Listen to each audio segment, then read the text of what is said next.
Olá, pessoal. Sejam bem-vindos para mais um vídeo do Fonseca Neto Iório Advogados. Estou aqui, eu, Rafael Iório, com meu querido sócio, Birajara da Fonseca Neto, para mais um vídeo que objetiva explicar curiosidades, formas de atuação no direito, né, que, portanto, interessam a clientes e advogados que estão no seu início de carreira. Nesse vídeo, nós vamos tratar de duas categorias muito importantes, né? Naquela grande missão do nosso escritório, que é a da proteção e estruturação do patrimônio das pessoas, que é a chamada advocacia impugnativa, e a outra categoria, que é uma estratégia muitas vezes usada pela advocacia impugnativa, que é a prescrição intercorrente.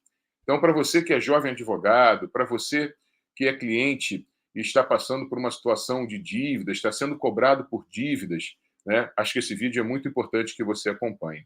E como o doutor Ubirajara é um especialista em execução, eu vou fazer essa pergunta para ele, para que ele possa definir aqui para a gente o que vem a ser a chamada advocacia impugnativa, bem como a prescrição intercorrente.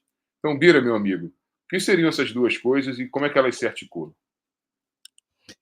Perfeito, muito obrigado, Rafael. Então, estamos aqui, os sócios fundadores do escritório, e esse é um vídeo muito bacana, por meio do qual você pode se informar e também advogados recém-formados, enfim, que tenham interesse também podem se valer desse conteúdo. Então, a gente vem chamando de advocacia impugnativa as diversas formas de que podemos nos valer para combater um eventual credor, que muitas vezes nem credor é. Então, nós atendemos a muitos réus executados, eventuais devedores, cujas defesas existem, né? Então, nós temos essa especialidade de impugnar essas eventuais pretensões de supostos credores que muitas vezes nem credores são. Então, essa impugnação pode se dar por várias formas, né? Pode se dar por embargos ao devedor, por exceção de pré-executividade, por recursos, enfim, não vou me aprofundar nisso, mas o fato é esse alerta que queremos fazer. Existem diversos instrumentos dos quais os executados, os eventuais devedores, ou mesmo aqueles que são devedores, mas cujas obrigações eventualmente já estejam extintas. E é nesse ponto em que eu entro. A argumentação, o fundamento da prescrição intercorrente. A prescrição intercorrente é uma das formas de extinguir o processo, de extinguir em efeitos práticos, sem entrar aqui, sem querer ficar dando aula sobre o assunto, porque a ideia do vídeo é prático, mas é uma forma prática, inclusive, de extinguir a própria obrigação em favor do devedor, ou seja, o devedor deixa de ter de cumprir aquela obrigação porque o tempo do processo se alongou demais. É disso que a gente está tratando aqui, que os devedores ou eventuais devedores, quem esteja sendo executado, existe um argumento muito efetivo, que é dizer o seguinte: olha, esse processo já se alongou demais, já se alongou por X anos, e na forma de artigos como o 206 do Código Civil, é possível requerer a extinção da obrigação. Não estou dizendo que invariavelmente isso será sempre possível, dependerá dos anos durante os quais o processo está tramitando, mas é algo que, inclusive, não foi inventado por nós, pelo Fonseca Neto Iório, por mim, pelo Rafael. Não, esse é um fundamento plausível, está previsto em lei, o Código Civil, o Código de Processo Civil, enfim. As fontes de direito brasileiras permitem isso e muitos advogados, de maneira técnica e correta, se valem disso, e nós também. É isso, para não me alongar muito. Satisfação estar aqui mais uma vez com o Rafael e com você que está nos ouvindo aqui em mais um vídeo do FNI. Poxa, muito obrigado, Bira, pela explicação, assim, acho que super clara. Mas se você é, por acaso, um devedor, um eventual devedor, se você é um advogado que quer se capacitar mais nessa advocacia impugnativa, acompanhe sempre os nossos vídeos no nosso canal no YouTube, nas nossas mídias sociais e, para qualquer contato, por favor, olhem a descrição de todos os nossos vídeos, pois lá vocês terão aí indicação de outros vídeos, material, nossos contatos, enfim, possibilidade de tirarem dúvidas. Estaremos à disposição sempre de todos. Bom, foi um grande prazer tê-los aqui em mais um vídeo. Sim, e não esqueçam, por favor, de dar um like nesse nosso vídeo, de forma a nos ajudar aqui a impulsionar mais esse conhecimento jurídico. Tá bom, pessoal? Muitíssimo obrigado e até o próximo vídeo.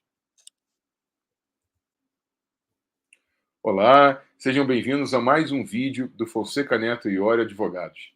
Eu sou Rafael Iório, estou aqui com meu querido sócio, fundador também dessa sociedade de advocacia, o Birajara da Fonseca Neto, para mais um vídeo de tira dúvidas, de esclarecimento a clientes e a advogados iniciantes. Bom, Bira, eu vou lhe fazer uma pergunta que é muito comum, muitos alunos me fazem essa pergunta, né? Porque é uma pergunta muito relevante nas execuções. Né? Diante dos dois instrumentos de defesa que nós temos numa execução, como embargos à execução e exceção de pré-executividade, muitas pessoas e muitos alunos se confundem se é possível que numa mesma defesa, né, ou seja, no mesmo processo de execução, possa haver embargos à execução e exceção de pré-executividade. Isso é possível, Bira? Você podia explicar um pouquinho para a gente, por favor? Olá, Rafael, muito obrigado pela pergunta. Vamos lá então, pessoal. De maneira bem prática e rápida, fica aqui até o final, a gente vai esclarecer isso e é um conteúdo muito valioso para as pessoas em geral e para alguns advogados que podem não ter essa especialidade, esse vídeo também tem essa função, né? Então, pessoal, a questão é o seguinte: a lei formalmente ela prevê um instrumento a favor do devedor, do executado, para ele se defender. E nos títulos extrajudiciais, por exemplo, numa execução de um contrato, né, o banco executando um contrato de mútuo em face do correntista. O banco promove uma execução por título extrajudicial, inclusive o devedor é citado para pagar rapidamente, no prazo de 3 dias. No entanto, existe ali um instrumento de defesa que se chama embargos à execução, e esse é um instrumento possível. É possível alegar, sei lá, que a assinatura foi falsa, é possível alegar que existem cláusulas abusivas, enfim, existe uma série de argumentos e essa é a primeira questão aqui desse vídeo. Não se desespere, né? Você que eventualmente foi citado para pagar determinada quantia, mesmo que de fato você tenha assinado o contrato, saiba que existem instrumentos de defesa. Às vezes as cláusulas são abusivas, inclusive vai haver um outro vídeo aqui nesse canal, dependendo de quando você esteja assistindo esse vídeo, já está um outro vídeo só para tratarmos de juros abusivos, de questão de nulidades decorrentes de cheque especial, etc. Mas o fato é, existem defesas. E existe um segundo ponto. Mesmo que o executado tenha, por exemplo, perdido o prazo para oferecer essa defesa formal, que se chama embargos à execução, ou mesmo que ele já o tenha apresentado, é possível apresentar uma outra defesa que se chama exceção de pré-executividade. Na doutrina existem autores que chamam de outra maneira, mas o fato é uma petição, independentemente do nome, por meio da qual determinados fundamentos que não foram apresentados no embargos, ou eventualmente nem houve embargos, mas é possível apresentar uma petição inominada ou com esse nome de EPE, exceção de pré-executividade, por meio da qual alguns fundamentos podem ser apresentados. E, como a gente costuma dizer aqui, não estamos inventando a roda, não estamos aqui querendo dizer, olha, nós inventamos isso, não. Bons advogados se valem disso e nós também nos valemos aqui na nossa expertise de defesa de devedores, de executados, nós nos valemos disso. Então, fique atento, é possível, inclusive, para concluir, é possível que já tenha sido apresentada a petição de embargos e, posteriormente, com outros fundamentos, seja apresentada a exceção de pré-executividade, que tem uma formalidade menor, as custas são menores, os fundamentos não costumam ser os mesmos dos embargos, existem diferenças importantes e a gente sempre se coloca aqui à disposição. Os nossos contatos estão aqui na descrição do vídeo e, para não nos alongarmos, era o que queríamos falar aqui para você. Muito obrigado por ter ficado aqui até a conclusão.